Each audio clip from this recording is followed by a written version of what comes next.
Hello friends, welcome to Ishaan Inbox channel. இன்னைக்கு நம்ம சேனல்ல அத்திப்பழ ஜூஸ் எப்படி செய்யலாம்னு தான் பார்க்க போறோம்.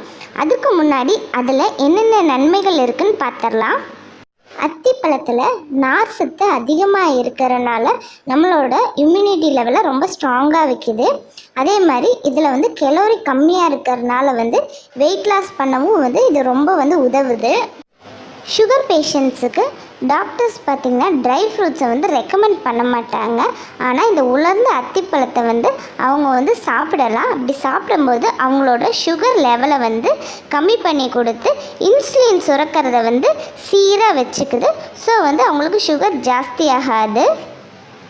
இதை நம்ம ரெகுலராக 3 அல்லது 4 தொடர்ந்து சாப்பிட்டு வந்தால் நம்மளோட போன்ஸோட ஸ்ட்ரென்த் ஜாஸ்தி ஆகுது. பிளட் ப்ரெஷரையும் குறைக்குது. இதோட கலரையும் டேஸ்ட்டையும் பார்த்து நிறைய பேர் இதை சாப்பிட மாட்டாங்க.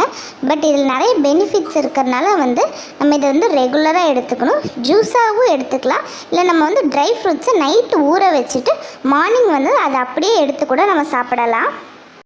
இதயத்தில் ஏதாச்சும் அடைப்பு இருந்தாலும் அதையும் இது சரி பண்ணி கொடுக்குது.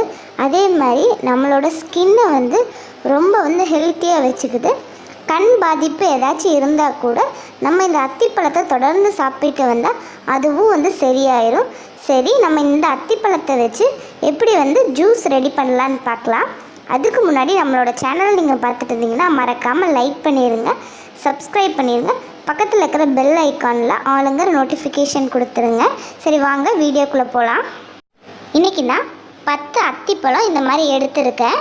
அத்திப்பழம் பார்த்திங்கன்னா ஓப்பன் பண்ணால் உள்ளே இப்படி தான் இருக்கும். இது நல்லா கனிஞ்ச அத்திப்பழம். அடுத்ததாக நான் 1/2 கப் சுகர் எடுத்திருக்கேன். நீங்கள் நாட்டு சக்கரை கூட எடுத்துக்கலாம். அடுத்ததாக நான் 1 டம்ளர் காய்ச்சி ஆற வச்ச பால் எடுத்திருக்கேன். ஃபஸ்ட்டு நான் மிக்சர் ஜாரில் அத்திப்பழமும் சர்க்கரையும் போட்டு நல்லா ஒரு சுற்றிக்கிறேன். அடுத்ததாக நான் காய்ச்சி ஆற வச்ச பாலையும் சேர்த்து நல்லா இந்த மாதிரி அரைச்சி எடுத்துக்கிறேன். உங்களுக்கு கூட பார்த்திங்கன்னா நட்ஸும் நம்ம சேர்த்துக்கலாம். அது உங்களோட இஷ்டம்தான். இப்போ இதுதான் கரெக்டான பதம். பாருங்கள், இப்படி எடுத்தால் பாருங்கள் நல்லா திக்காக இருக்கும். இப்போ நான் 10 அத்திப்பழத்துக்கு 1 டம்ளர் பால் சேர்த்துருக்கேன்.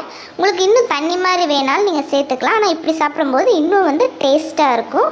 ஸோ நீங்களும் வீட்டில் செஞ்சு பாருங்கள். கண்டிப்பாக இது ஹெல்த்தியானது. வாரத்துக்கு 1 முறையாச்சும் இப்படி செஞ்சு குடிங்க. அவ்வளோதான் ஃப்ரெண்ட்ஸ். தேங்க்யூ.